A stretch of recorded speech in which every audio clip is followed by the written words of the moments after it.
Welcome to the Jennnnaaayy show. Beautiful. Oh, Yes, welcome, and thank you for being a part of this. that's all right. Thank you for having me. Of course. Yeah. Yes. So, yeah, I want to start off with asking you, what's a typical day look like in the life of Big Farmer Andy? Oh, I wake up, and sadly, I wake up. I mean, it's a miracle each time. But I think what strangely, and I wake up quite early, at about 4:30 in the morning. And what motivates me most to get out of bed usually is guilt, sadly. But I think that people can relate to that. Absolutely. Then I wander over to the dairy, which is behind me, about 50, 60 meters walk, walk over to the dairy, set the dairy up while my dad goes and gets the milking herd. And at about 5:30 in the morning or a little bit before, we start putting the cups on, start actually milking the cows. And that goes for an hour and a half to 2 hours. And then by about 7:30 or a bit later, we're moving the cattle from the paddock they've gone into immediately to another paddock. That's called rotational grazing. So that the soil is, you got three types of grazing. You got rotational grazing, which is like putting cattle into different paddocks, throughout the day. You've got continuous grazing, which is putting cows all in one paddock. Just they're always in that one paddock, continuous. And then you've also got cell grazing, so like really small little parcels of land where you'll move them like every 2-3 hours. You'll move them to the next, or once a day you'll move them. Yeah, and the rotation is a bit off topic, but rotational grazing and cell grazing are better for soil health and also regeneration of grass. Yeah, right. Yeah, but I've deviated there. Sorry. No. You're talking about all things. It's all good. Don't panic. Then I get home at about, after everything, moving cows and all that, I get home at about 8:30 in the morning, and I have breakfast and all that. Get on my phone and catch up with everything. And then at about 10:30 or 11, I head out for 3 or 4 hours on the farm and do all kinds of things. Which could be anything from feeding cattle to moving cattle to treating cattle to fencing, plumbing, planting things, mowing, slashing. I mean, all kinds of stuff. And then we're back at the dairy again from about 4 until 7. Yeah, they're big days. But I often, if I can get half an hour nap in, I'll take it. That's the beauty of it. It's such a long day, you can't fit in a nap, and I need them. Oh God, do I need them? So yeah. Yeah, right. So, what's a challenge, or what's something that maybe people who aren't familiar with farming may not know about? Like, what's something that you would like to make more aware to people who don't really, have a lot to do with farming life? Well, about dairy farming anyway. It's just that in the last, say, 12 to 18 months, we'll go livestock, two things. Cattle prices have come down about so the farmer can sell their livestock for. Compared to about 18 months ago, you're looking at a 50%. That's how much they're getting, about 50% now. I've worded that terribly. The cattle prices now are about 50% on what they were about 18 months ago. So 18 months ago, you could get about double for your cattle compared to what you can get now. So a lot of beef, that really affects beef more than it does dairy. But, the prices that they're getting, it's just slashed in half, basically. Meanwhile, costs are up. And one of the biggest costs that are up is feed. Feed has gone through the roof. Say sorghum grain, something we use. It's about $500 a ton delivered here. We go through about 2 ton a day with the milking herd. A couple of years ago, that was more like $350 a ton. That adds up. That adds up big time over the course of a year, because it's just insane. So feed costs have gone through the roof and cattle prices are down. But as a dairy farm, we're lucky. The difference between dairy farming and beef is that, yeah, well, look, we sell our cattle eventually. We retire them and we get money for that. But we get a milk check each month. We produce milk. We that milk is collected and we get paid for that milk. Even if our milk production is down due to drought, we're still getting money in that we can then invest back into the farm. So that's the one good thing about dairy compared to beef. You got that guaranteed paycheck. Well, yeah, you're going to get something in. It may not be enough sometimes. Like at the moment, it's just terrible conditions here. But it's a help compared to beef. They sell their cattle and they rely on that one lump sum to budget themselves for who knows how long. If we're not getting that rainfall, it just completely throws everything out, doesn't it? A lot of beefies around here are offloading their cattle, getting them up because they've got no feed. They're having to buy in lots of feed, and it's just not worth it to keep the cattle anymore. Sadly, yeah, it's very. You go around the district now, and it's the paddocks are bare. There's just nothing. It's just land. Yeah. So someone's asked, why is the price of cattle down? Good question, because you probably haven't noticed any difference in the shops when it comes to how expensive meat is. There are a few things, I guess, at play. I think, generally speaking, it's the economy. I'm not a massive expert on it. Somebody in the comments may know better than I do, but I suspect too that there was a bit of a glut, in that there was a lot of. There was almost too much supply and not enough demand. May have had a great effect on that. I guess potentially the global economy. I know with so sheep, which is their livestock, but it's slightly different. Something that the federal government are doing is that they're banning the live sheep export. And that's had a great effect over in Western Australia on the sheep market there. You're going to see a lot of communities who rely on sheep, lamb. Those communities are going to falter, and the farmers are going to have to give up everything, and it's going to be absolutely terrible. And I guess that's a whole other conversation. But when it comes to cattle, I think it's probably a lot of it was a glut, in that there was a lot of supply potentially compared to demand would have had a great effect. I'm sure there's more to it. I'm not really in the beef world. It's not our main source of income whatsoever. So yeah. Yeah, well, we've talked before that my dad was a third generation dairy farmer, and I was picking his brain the other day just about stuff, because it was sort of on those subjects that I never really have sort of engaged with him much on, and I was sort of quizzing him, and I said, why is there next to no dairy farms anymore compared to what there was, 50 plus years ago, probably even, less than that. And a lot of the stuff he was saying was that at one point, the price of milk was like what the farmers were getting. Say for example, it costs $10, just spitballing here, say it costs $10 to produce 1 litre of milk, but they were getting paid $5 for 1 litre of milk. And obviously that couldn't be sustained. And he sort of said that's why in our area, a lot of farms closed or they switched over to beef cattle, because they could feed the cattle, but to actually the cost of the producing the milk and what they were getting for the milk just wasn't worth doing.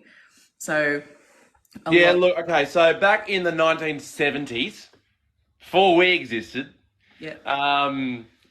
well before we existed, there was the European Economic Community took in the UK. The UK joined the European Economic Community, which is now called the European Union. And at that point, the UK no longer wanted our export market. And that greatly affected Australia's dairy industry, because that was a big trading partner we had. That was back in the mid-70s, I think. Would that have been the time your grandfather was speaking about, or more recently? I think they stopped milking in about 85.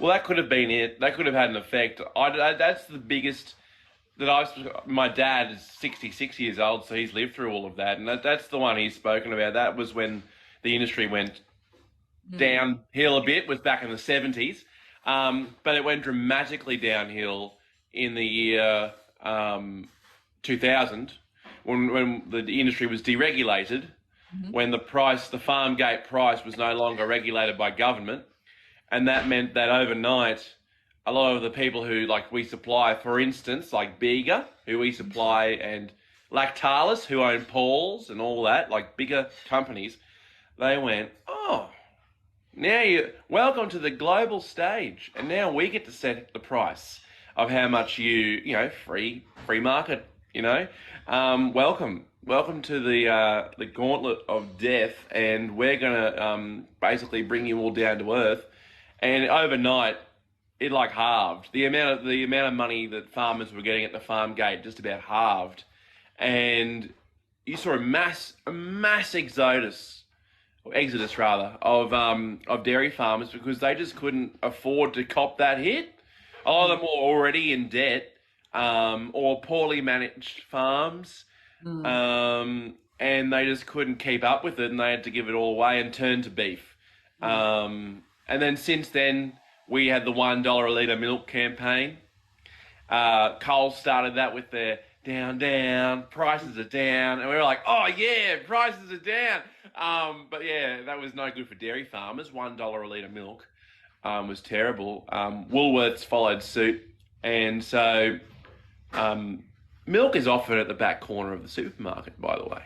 So, cheap milk. I'm going to walk past all these things I might buy and get my milk. And on your way to your cheap milk, you might buy a few other things. And it also put in everyone's mind that milk's meant to be cheap. Everyone's like, because now that it's going up, people are like, oh, milk shouldn't be more expensive than this, without realising the amount of effort and money that goes into getting it onto the shelf. And supermarkets did that 100%. It's looking after the consumer then. They don't give a fuck now, and they didn't give a shit about the farmers either. It's just, I mean, you only have to look at the profits and stuff and all the money that they've made. I mean, I obviously had a little bit to do with Coles, but I'm not associated with them anymore. So yeah, I don't know. That's a whole that's a whole other conversation for another day. I do shop at Coles and Woolworths on occasion, because I like to shop at IGA, but it's too expensive for me to always do that. You know what I mean? It's funny, I have to tell you, we did our shop. We've been shopping at IGA a lot more lately, and I got a trolley full of stuff the other day, and it cost me $160. And I thought, fuck, that's like, and it was milk, cheese, bread, like, just, it wasn't like chockers full, but it was probably, probably half full. And it was $160, and I thought, fuck, that's cheaper than I was expecting. I'm thinking, like $180, $200 easy. So yeah, I was quite surprised actually. Yeah, and what Tegan says is so true. People don't bat an eyelid about some things. Yeah. But there seems to be like dairy or vegetables or meat, things that really farmers produce and a lot of money and effort goes into. Everyone's like, but alcohol doesn't matter. Gambling, that's cool. You just waste your money there, but milk's up. Yeah. It's like, if that's your main concern, you probably need to sit down and work out where you spend your money, love. I think so. Yeah. So I'm going to ask a question I asked Ashley, I'm going to ask you. How and why did you get started on TikTok? Why social media? How did that all come about? I had a nose job, everyone. But not cosmetic, unfortunately, because it still looks bloody terrible. But I had a deviated septum, so right at the back there, they had to fix me up because I could only breathe through one nostril. Right. This one, actually. So I had surgery done on my nose, and I had 2 weeks off where I was high as a kite on tramadol, I don't know if you've ever had tramadol. I was on another plane of existence with that stuff. Um, so I wasn't allowed to work. I wasn't allowed to drive. And so I thought, well, what I've got nothing to do. I was just hanging around. I'll try this TikTok out. I'll go out with all the kids these days. And by the way, this is November 2020. So after lockdowns, like I've missed the boat there. Yeah, which is about the time you started with lockdowns, didn't you? Yeah, I think I started on the March, and we had our first lockdown the weekend that I started, and it was just a weekend one, and then they kicked off in the June, July, I think, for us. Yep. Yep. Yeah, there you go. So yeah. Well, I was after you, although it still feels like it has been years now. It's like God. But yeah, so I had the nose job, couple of weeks off, posted a few videos of carbs. People love carbs. They love carbs. And yeah, built it from that because I saw purpose to it and it was a hobby. It gave me something to do in life. And now it's great because, you go down the street, go to the supermarket, go to the vet, rural store, wherever you go, and you strike up, you strike up conversations with people who you would never have spoken to otherwise if it weren't for TikTok. And it's great. You learn a lot from people because I'm the kind of person I ask probably too many questions, but I love learning about people, It's great.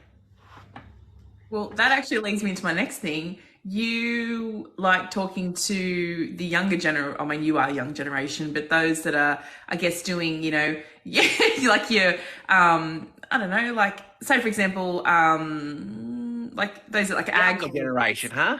Sorry. So yeah, like your like the younger generations that are at ag college. Oh, fuck off! They're at ag colleges. How does this thing work? Who are all these people? What? 200 people? I'm sorry. I just. Yeah, no, I do. No, I do. I went to the well, that's where we met initially was Tocal College, the field days. Yeah. Yes. So you, because all the, I mean, not just because, how am I going to word this? So, like those that are doing like the ag courses and stuff to, whether it's to take on, the family farm or whether it's because they want to get into the different industries. So, talking to those young people, like, do you enjoy that and giving them the bits of knowledge that you've got? I love it because I love to instill that idea in young people who are keen in agriculture to say, yeah, look, it might be it's very difficult. It's hard work. It's not, it's really taxing. But at the end of the day, it's so rewarding and that sense of accomplishment and, you're building something and building on something. And with young people these days, this is a generalization, by the way, but there are a lot of young people who love convenience and they want material good, and they want things and they want it now and they kind of don't want to work that hard for it because that's the world we live in now. It allows for that. Like, for instance, Uber Eats and stuff like that. But, but if you live in the city, you've got so much availability to so many things. And so, and that's so normal for young people now to have the convenience. And when you're out in the bush, you don't have that. But you do have a greater sense of, I believe, a greater sense of accomplishment and reward for your hard work, Really it instills in young people like a good, strong work ethic. You know what I mean? Satisfaction too, like of seeing what you've been able to achieve through the day or over a certain amount of time, or yeah. So I love the idea of driving kids away from their phones. You know what I mean? Yeah. And getting out there and being like in the real world, getting some vitamin D. Yeah. No, I love that. And I'm 27, so I'm not too old that I'm not relatable to the kids still. You know what I mean? Because they're all like 21, 22, so we're basically the same age. Whereas maybe in 10 years' time, I won't be able to fill that space anymore. So while I can... If I can, you can. You will be fine. Yeah, I guess. Yeah, I know. I'm not going to say how old I am, but I'm older than you, and if I can Barely. talk to people, hey? Yeah. Barely older than me. Oh, shucks. Oh, so let's talk about things that make you feel like you've accomplished something, right? Talk to us about what you are hoping or what you're getting up to with Tegan and Bravery Buddies. Yeah. I don't know about you, and I feel like you might have one too. Oh, you've got one. Yeah, look at this. Ah, How cool is that? so Wow, yours is really cool. Bloody hell. Look at yours. What's that say? It's back to front for me. measure with your heart. Oh. Well, I've got a CTC cap. How cool is that? And glasses. You got glasses? I do. And the pants and the boots? I know. My little sparkly shoes. Look at me little leopard print shoes. Yeah. How cool is that? I know. This is a beautiful project that she's doing, and just really like it's so and this in itself would be rewarding, just being able to see like the kids, and it's gorgeous. So tell us what you're going to be getting up to with Tegan. Yeah, so in November, I was actually meant to give Tegan, I just remembered, I was meant to give Tegan a call today. And Tegan, I apologise, I never got round to it. So Tegan, everybody, runs Bravery Buddies, and Bravery Buddies is a really awesome charity who make little bespoke companions for children who are experiencing cancer, and or children who have family members who are going through cancer or have gone through cancer, to be there for them, like to be their mate, to go through it, and to hopefully one day when they get through it, and when they conquer it, they have this little buddy here, their Bravery Buddy, who when they're like, 70 years old, they look back at this as a reminder of what they got through. And that is really awesome. And Tegan, by the way, is commenting in the comment section here. Go check her out. Say good day. She is just 110% wholesome. Absolutely. And I'm looking forward to meeting her in person. So we will be going to the Children's Hospital, the oncology ward, on November 6th, Monday, the November 6th. And we've got 2 hours to entertain the children and do a little bit of a workshop and maybe even do a TikTok with them. That'd be cool. Like something fun. But yeah, I get to tell them about farming and just be myself with these cool little dudes. And we're going to take around some Pringles, like not the chips, but you know Pringle. Yeah, of course. Yeah, Pringle plushies she's made. And give them out. And, Pringle's going to be a Bravery Buddy. Stop. Yeah. So, I'm really looking forward to that. It's going to be really awesome. I hope the kids don't mind me too much. They will love you. Oh, who's this guy? He's weird. They will love her. I think that's so beautiful. And hats off to you both. That's gorgeous. It really, really is. And that's just using what you have for good. And that's what I love about what this app can do and what social media in general. This is the good stuff. Like there's a lot of negativity and a lot of bullshit that goes along with it, but this is the good side. This is the good stuff. Yeah. Giving back. It's the side that isn't inwards thinking. It's outwards thinking, and you're thinking, how can I actually do something for this world while I'm here, rather than what can the world do for me? Which is what, unfortunately, social media kind of can corner people into thinking that way. I don't think they just come to that mindset totally by themselves. I think it can be encouraged. So, yeah. You've had a comment about your latest video, which was your drought awareness one that you posted. Tell us about that. What's the story behind that? So, thank you for asking me that. That's a good question, Jen. So, on November the 17th, it is National Agriculture Day, which is a day which the National Farmers Federation is trying to promote, get out there, and they've asked me to help them. And it's a day where you as a consumer, it's to get the consumer questioning where their food and fibre comes from. and to get the farmers, the producers, to show the consumers what goes on. And I think, because it's really important, people who buy stuff want to know where it all comes from. And they offered me $2,000. Yeah, Dr. Eagle stuff. And I said to them, look, I'm only going to do it on one condition, is that money can actually go to charity, because, I don't like them. I think the money side, like we were just talking about, is actually inwards thinking kind of mindset. And so they said, yep, she's all good. And so I did a video about drought, how it's affecting the farm. And the narrative is basically that regardless of the drought, we're still producing and getting the stuff to the shelf for people.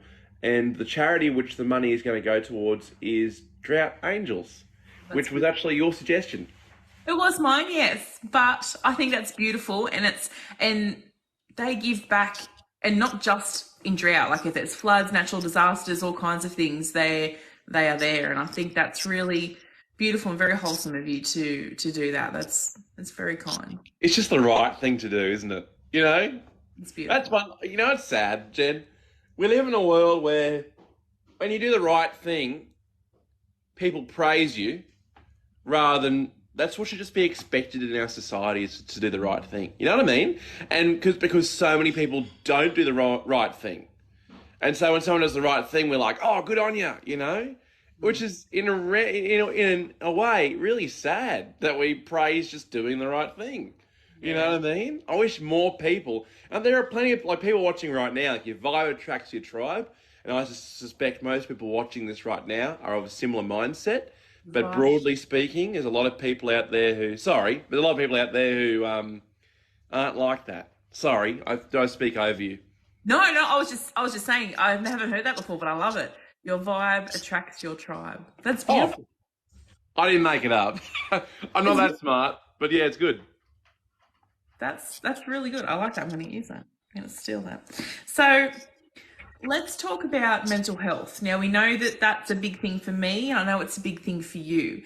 And mental health on the land is a whole nother thing itself, away from social media. But one of the downsides of social media is that if you have a video that goes viral, in one instance, it's very cool that it's viral and you're getting a lot more following and you're getting that traction. It's kind of exciting because you're getting these notifications and more people are seeing you. But on the downside of that video going viral, you've got the negative people that come out of that, and the trolls and the people and you've had your fair share of that kind of negativity. How does that affect you, and how do you try to push by it and keep soldiering on? It no longer affects me. Really, it used to affect me a lot greater when it was new to me, because you kind of don't expect it. you think everyone's nice like you, and then you find out that they're not. And you got to remember though, these people who are being unkind, there's something going on there in their life, and it's unresolved. And the best thing you can say to them is, water off a duck's back. Whatever's going on with you, mate, I'd actually genuinely hope that you can fix it, because one day you'll look back at this behaviour and, be remorseful, and learn from that remorse. But I cop it pretty well. Like I've said, it comes with the territory, unfortunately. If you're going to put yourself out there in this world, you've just got to expect people to have a go. So, yeah, I know, I cop it pretty well now. But initially I was very worried. I'd set the thing up for you. Oh, thank you. That is my technician, who I think if I put it up there, it'll do the same thing as it just did before with the vibrations. I'll keep holding it. I'll get my arm strength up. Wow. Have to swap out. Yeah, swap my arms. Oh, my hand's cramping, man. Oh, goodness gracious. But yeah, no, I cop it pretty well. How about you? How do you cop it? Me, I think that I'm probably like you. I don't think it affects me as much anymore. It's now just sort of like, oh, that's a bit shit. Delete, block. Like I don't even have time. I don't even respond to things anymore. Whereas I used to. I used to be like, no, my side needs to be heard. But then I got to a place where I was like, you know what? I don't need to do that. I don't need to justify myself to you when your whole point is to just come out here and try and make me feel bad. I'm not going to give you that satisfaction. So I don't respond. I used to respond to like some shitty comments and try and make my point, but I'm like, that's not doing anything. That's just feeding into what they want. And I don't want to give them what they want because they don't deserve it. Did you get community guideline violations for responding to people ever? Yes, and for bullying and harassment. But it was like, Isn't that bloody annoying? but it's okay for them to make, say what they say, but I can't defend myself. And I think a lot of creators can feel that and would understand that because it happens to all of us. It's like, oh, it's okay for them to do that. And then you report their comment and it comes up and it's like, oh, they didn't. Yeah. No violations. Like, yeah. And it's like, are you kidding me? So now cool. I don't have a chance. Yeah. There's no chances. You say something stupid or something, or not stupid, but if you say something that I find offensive to me or the people who view my content, you're gone. Yep. Blocked, deleted the comment and blocked. Catch you later. Yep. And the beauty too, I guess, with live streams is that you can do the keyword block, add keyword block, you can block words and phrases and stuff. And that's really important because it actually stops them. They can make the comment, but only they see it. Yeah, and that's that? And it's to protect the people who are here, like the comments that are here and the people that are taking their time out of their lives to watch us right now. Like it's to protect those people too. And it doesn't derail the conversation. No, exactly. Then you're going, oh, what was that, Mrs. RX? What did you say about me? Like yeah, pull her out. Yeah. That's funny. Yeah, well, I just think it's one of those things that once you get to that point, and you sort of go, well, they're the problem, not me. Like I've got nothing I said was that, those people being pressed and their problem is with them, not me. It's just that they are using me as the reason why they've upset. They're projecting that onto me, and you're almost the conduit for it. Yes. Yeah. Instead of dealing with their own shit, they're going to make it your fault. Yeah. Yeah. So, yes. But we all have to coexist with those people and just encourage them genuinely encourage them to just go about trying to sort it out. And they might see that as you being, funny, but that's only because they're projecting themselves onto you. Exactly. And they think you're saying things because you think the same way as they think, when you don't. Yeah. 100%. So if you were, I have a question for you. Actually, I want to ask you about food because I love food, as you know. So do I. What's on a regular rotation in your house? Pretty well most mornings I make myself fried eggs, bacon and avocado with barbecue sauce is pretty well my breakfast 6 days a week. And so I do 6 fried eggs. 6 fried eggs? Yeah. I do 4 rashers of bacon and 1 or 2 avocados, which sounds a lot, right? And yes, my arteries may be clogging up, but no, it's like... Oh, sorry, a bit of heart pain. But yeah, no. So I have that, but then I don't eat till dinner though. That gets me through the whole day. But that's a very normal breakfast for me. Yeah, but right. it's kind of like my breakfast and lunch. You know, gets me right through nearly 12 hours to dinner. So right. Do you eat chickens? Yeah, we do. Oh, that's why you have 6 eggs a day. I was like, look at all the chickens. Yeah, no, I have chickens, thank God.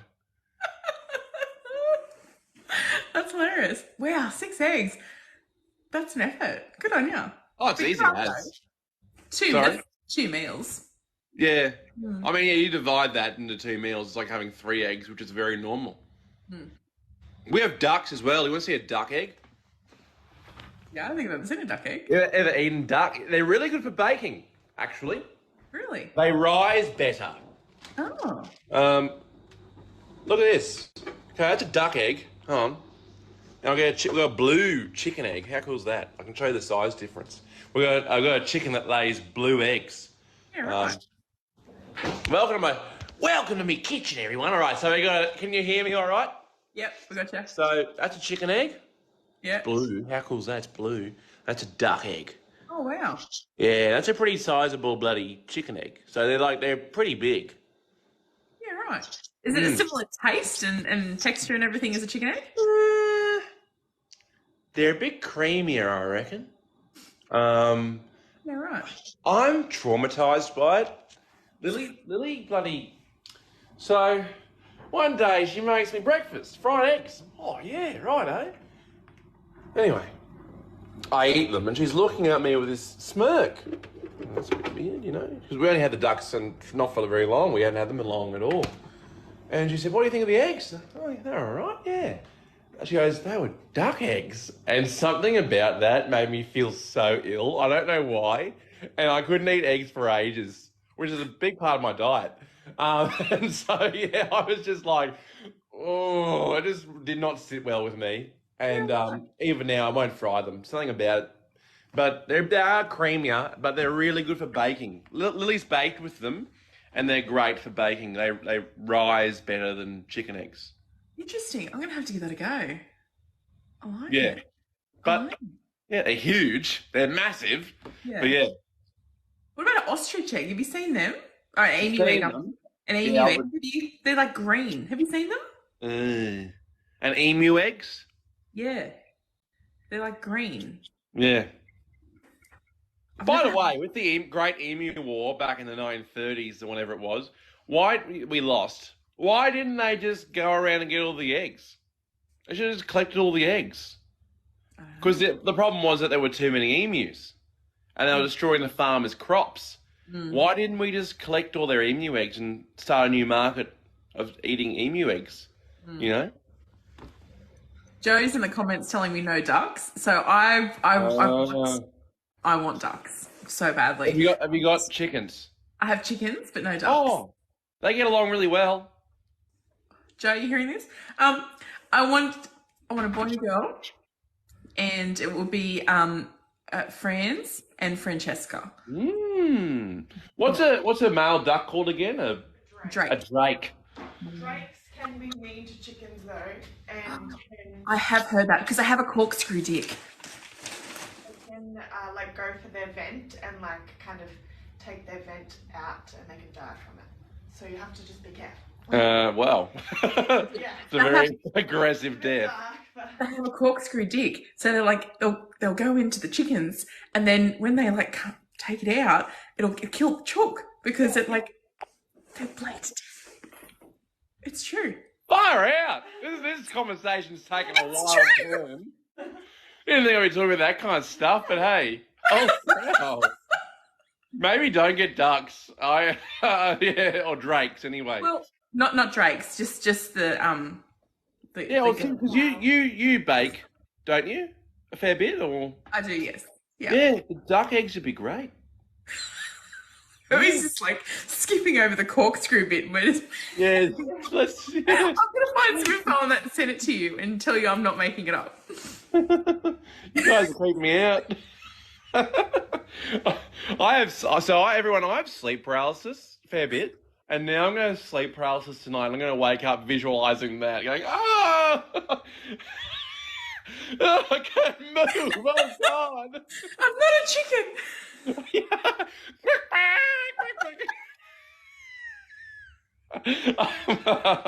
Oh dear. So, yes, I've wanted these ducks, right? And Joe's always been like, no to the ducks. So now that you're telling me that they get along well together, and if I just get two chicken babes, then I'm hearing that I get ducks. Joe, you hearing Joe? One or two. Like, you don't want a huge amount of ducks, but like we've got two ducks, and we probably, how many eggs do you reckon we get a week? Well, at the moment, I haven't been like much because it's been so hot. But normally, Normally we get one a day. one a day, our 2 ducks. Perfect. Oh, wait. They, Oh, 2 a day. Yeah. Where do they all go? Do you give them away to people? Yeah, one of the doctors at work. She's like, I've been feeding you the duck eggs this whole time. Oh. They haven't even laid the last. Here's your 6 chicken eggs. Yeah, these are really big chicken eggs.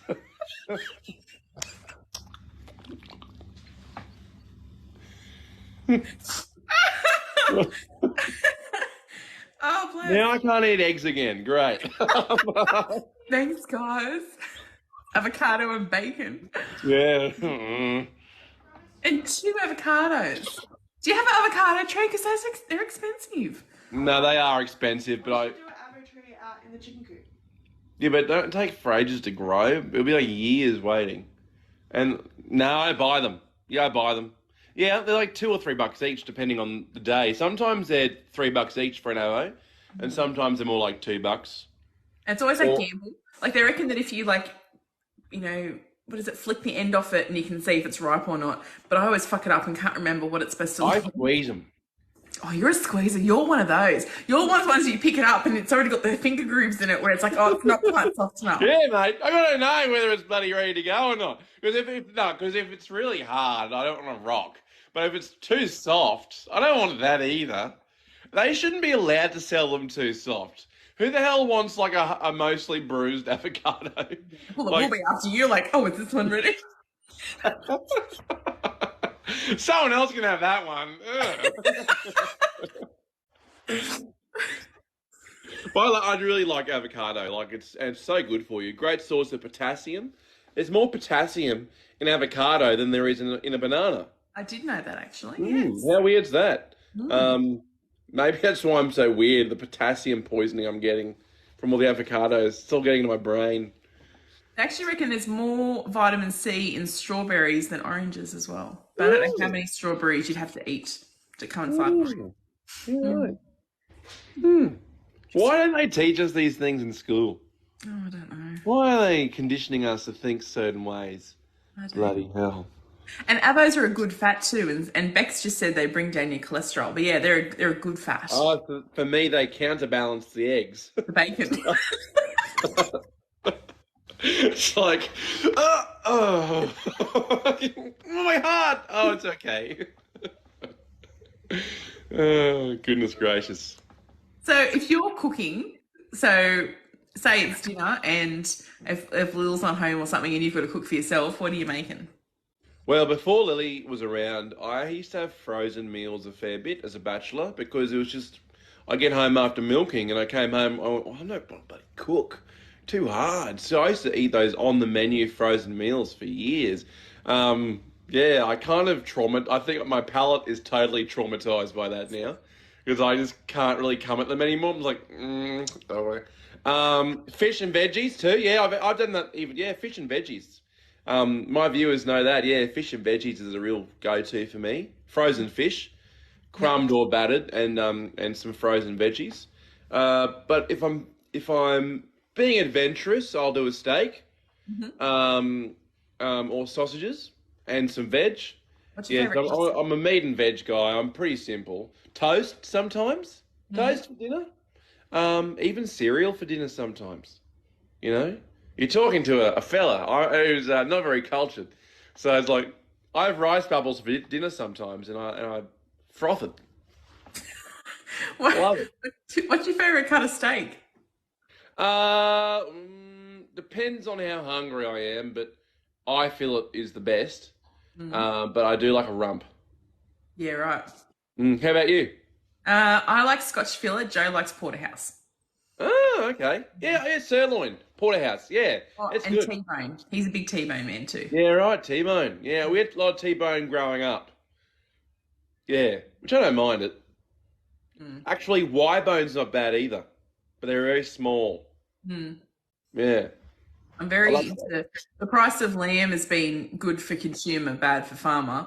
But like even that, like we got, what was it, babe? We got lamb loinies they were $15 a kilo. Is that right? I don't know where he's gone. I do eat potato gems too, by the way, on occasion. That's one of my other sources of nutrition. Lots of potato. I love potato. Can't get enough. It's my Irish heritage.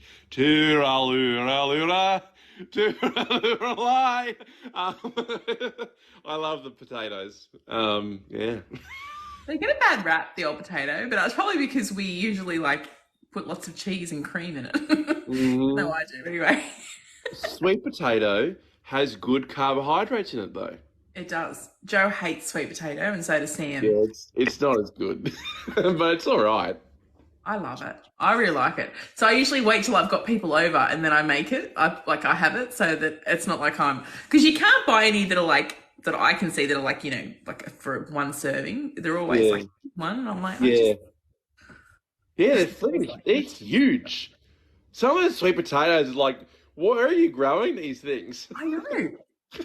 And some of the shapes are all. They're very suggestive. It's like, what kind of perverted farmer is doing this? But yeah.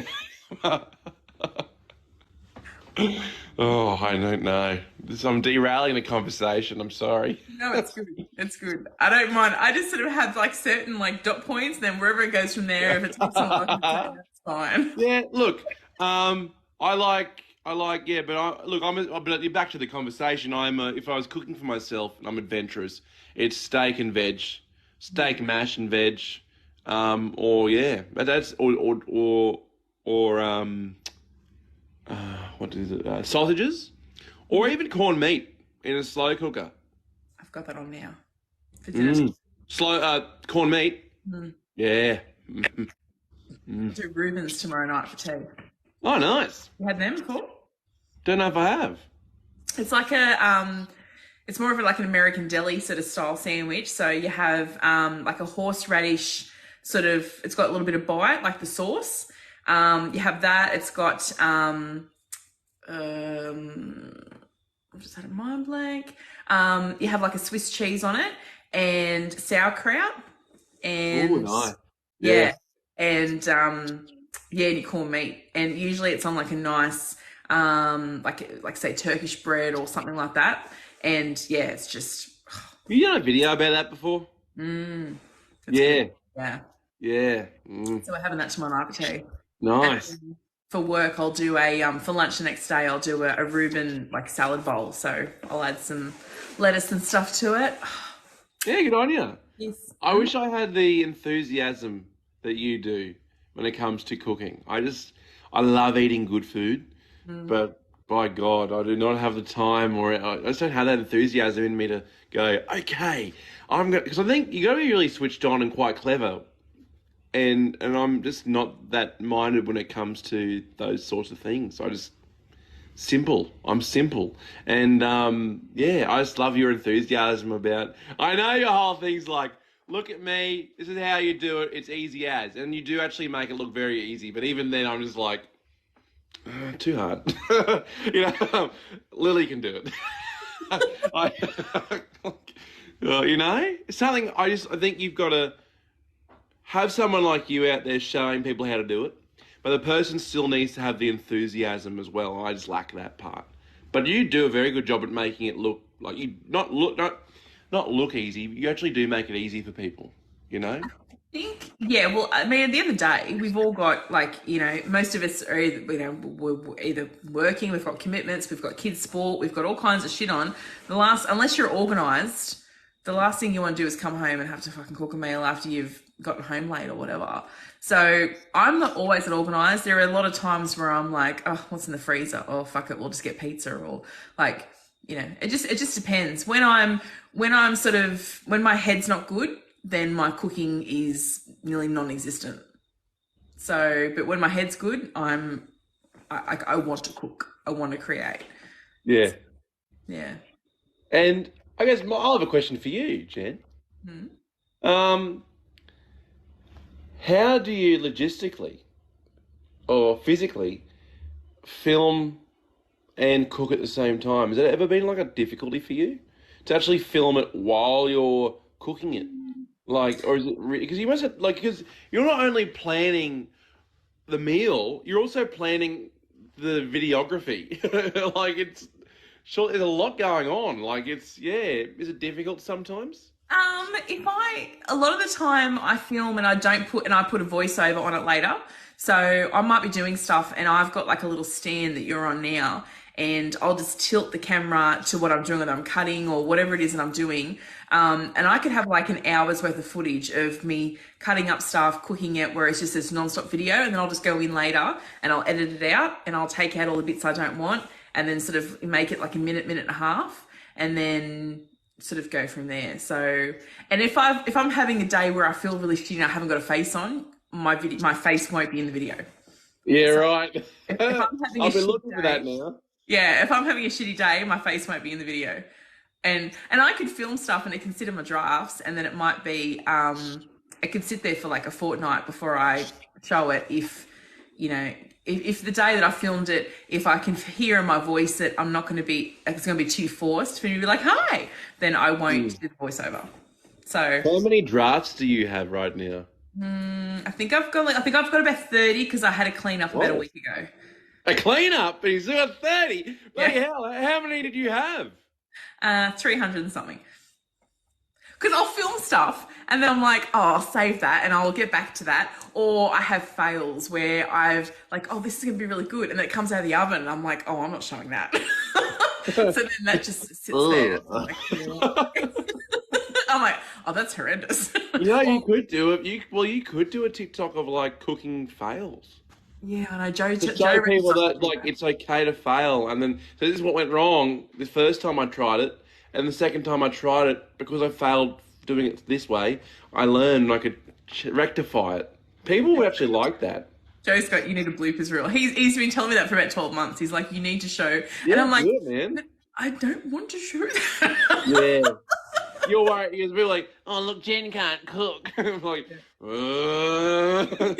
yeah. She's full of shit. Yeah, no. Yeah, but people would love that. It's just the human side of you. Yeah, I know. But there'll be sometimes I'll film something, I'm like, oh, this is going to be amazing. And then I'll make it and be like, oh, that's just, or it didn't taste right. Or I'm thinking in my head that it's going to taste a certain way, but then I've got to add like 6 other ingredients to get it to taste how I want. And I haven't filmed that in the right order. So it's sort of like, oh, that'll just sit there. And then that reminds me I need to make that again, but make it different. So yeah. Yeah. Brilliant. But yeah, so now I just film and then just go through and edit it. But sometimes if I'm feeling really good, I'll talk to the camera while I'm doing it, or if the house is quiet, that's usually the biggest thing, because the boys have to coexist with me in all my filming. I try to not be like, in the early days, I was like, all right, shut up, I'm filming. And then they would get the shits, which is understandable. Because they'd be like, shut up, I'm trying to film. Not realizing that I could do voiceovers. And I was like, oh, well, that changed the whole game. Now that I can do voiceovers, it's like, oh, make as much noise as you want, it's fine. Yeah. So now if they're in the lounge room cooking, I'll just film it and then go into the bedroom and do a voiceover and post it. So... Yeah, I really enjoy doing voiceovers. I don't do them very often anymore, but because you can just like mute all the sound and go and just do hello everyone, welcome to my day on the farm. Like a nice, gentle, quiet, buddy. Do it outside where you got no acoustic issues. That's what I do. Yeah. Otherwise, in this house, it sounds really boxy. But it's great. I didn't know that either to begin with, that you could do voiceovers, and I used to like voice it as I was doing it. Hello, everyone. Welcome to the farm. You do live and learn. Totally. Like when you first start out, because you're like me, you never meant for this. So you're kind of finding your way as you go, and you continue to perfect your art form and come into yourself more and more. And even now, you're pretty good at it, and I'm all right at it too. You keep getting better and better and better. And in a few years' time, if you continue this, you'll look back and go, well, a couple of years ago, I was nothing on what I am now when it comes to video editing and all that. You know?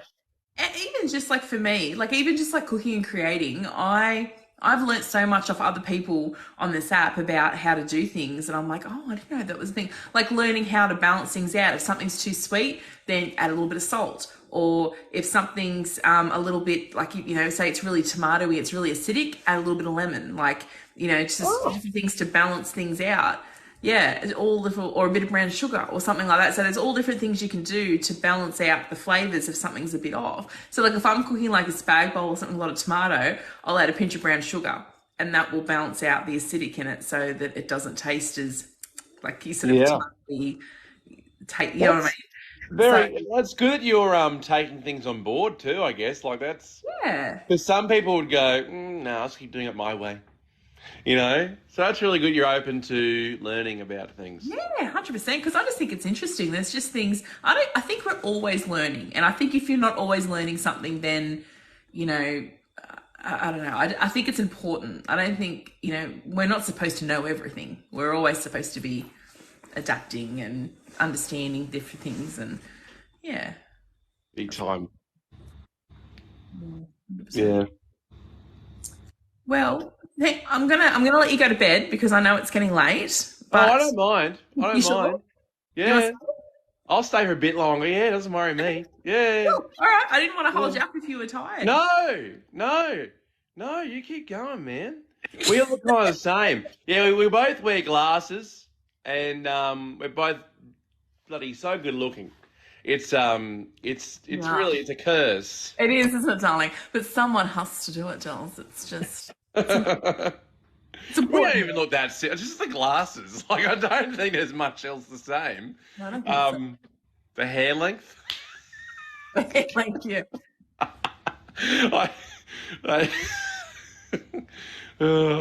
She's got whiter teeth than I've got. Except this one. I have one that's discoloured, but it's fine. Mine are all a bit, not great. Really, I wash my mouth with cow poo.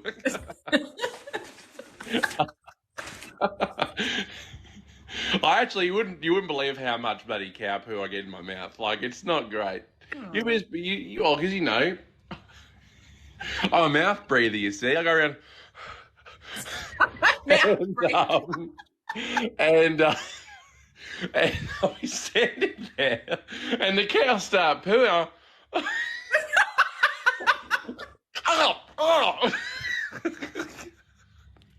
It's a terrible issue. I got to work on it. But yeah, and glasses, right?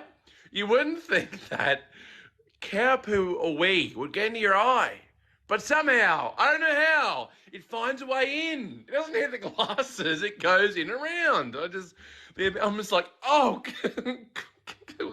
get a tap, quick! Like, wash the shit out of my eye. I don't know how or why, how that works, but way more often than you think. Oh my God. Tegan's just said, why is cow poo so sloppy? Is that because they have like 3 stomachs and it all like just gets Well, it depends on their diet. So on our farm, right, it's sloppy compared to a human being unless you're really unwell and you got worms. Look, a lot of dairy farms they feed their cattle like silage and ryegrass and all that, which really creates this consistency of it's almost liquefied, and it's not nice. And we don't do that on our farm. We don't grow that stuff. So ours is a bit more solid usually. But it totally comes down to their diet, because if they're on grass only, and it's just native grass, you'll often find that their droppings are a lot more solid than what a dairy animal on lots of grain might have. Yeah. Right. They have not logs, it's more like just like a mound. Yeah, not like humans having bloody big old logs. Unloading some timber in the bloody, yeah. Oh, wow. Joe, this is not where I thought it was going. I'm as big on a piece as a corn in my crop. Fat bastard from Austin Powers. First things first, where's your sitter?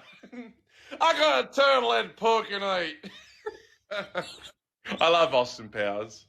I don't remember eating corn. Oh, goodness gracious. Goodness Okay. gracious. You guys have got me on some strange topic now. Oh.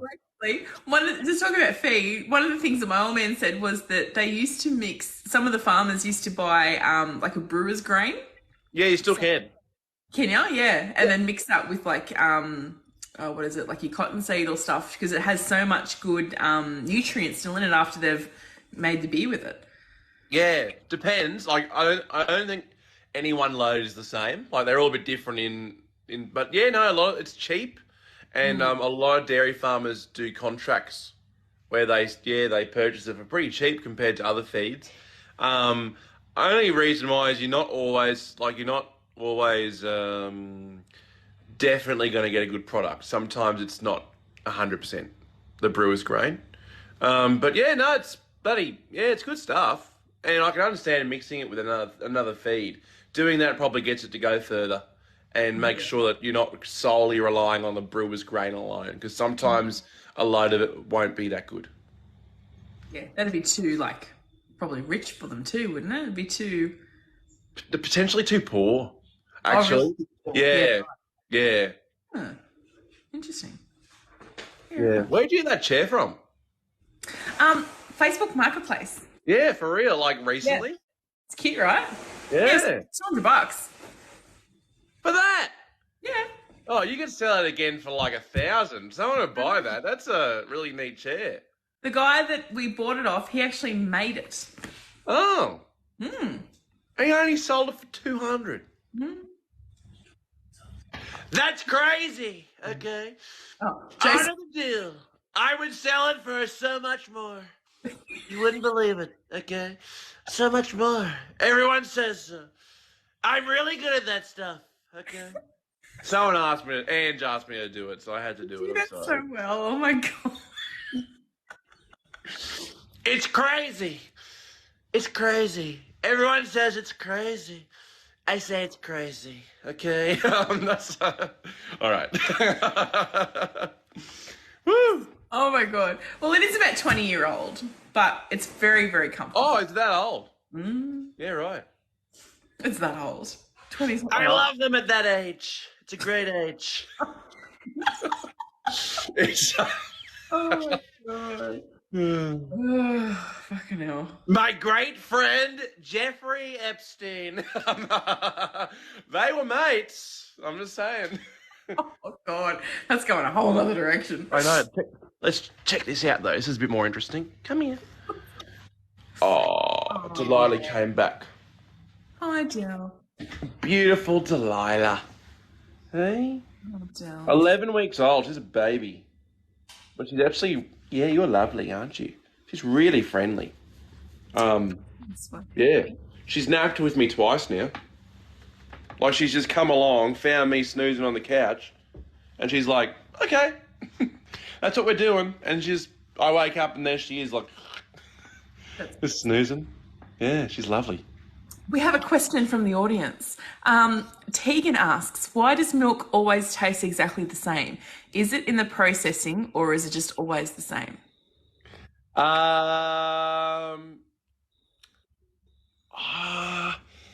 Does it always taste the same? Do you think it always tastes the same? Like, always? No, I think some are different. I think like if you get, like, we've got a local farmer that we buy the milk from sometimes, and it's a lot thicker and a lot, not maybe not thicker, but like creamier. Why is it so thick? On the label, bull milk. Oh my God.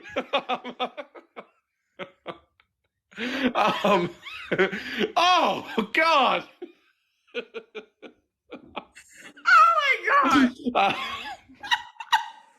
Oh my God! Look, it's probably milk. All milk is pasteurized. I'm sorry.